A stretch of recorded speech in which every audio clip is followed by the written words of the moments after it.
ଭଗବାନ ଭଅଁରକୁ ତିଆରି କରିଛନ୍ତି ଏବଂ ତା ଭିତରେ ସେଇ ଯୋଗ୍ୟତା ଏବଂ ଦକ୍ଷତା ଦେଇଛନ୍ତି ଯାହାଦ୍ୱାରା ସିଏ ଗୋଟେ କାଠକୁ କଣା କରିପାରେ ଏବଂ ତା ମଧ୍ୟରେ ରୁହେ।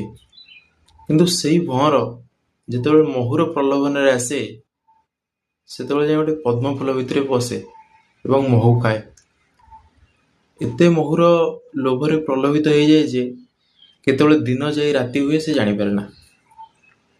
ରାତି ହେଲେ ସାଧାରଣତଃ ପଦ୍ମ ଫୁଲଟି ପାଖୁଡ଼ା ଗୁଡ଼ାକ ବନ୍ଦ ହେଇଯାଏ। ତା ପରଦିନ ସକାଳୁ ଭଅଁରର ମୃତଦେହ ସେ ପଦ୍ମ ଫୁଲ ଭିତରୁ ବାହାରେ। ଯେଉଁ ଭଅଁର କାଠକୁ କଣା କରିଦେବାର ଚିରି ଦେବାର କ୍ଷମତା ରଖୁଥିଲା ସେ ସାଧାରଣତଃ ଗୋଟେ ପଦ୍ମ ଫୁଲକୁ ଖୋଲିକି ତା ଭିତରୁ ଆସିପାରେ ନା।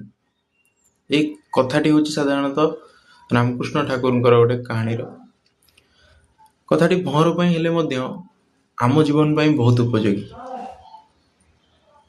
ଜୟ ଶ୍ରୀ ଜଗନ୍ନାଥ।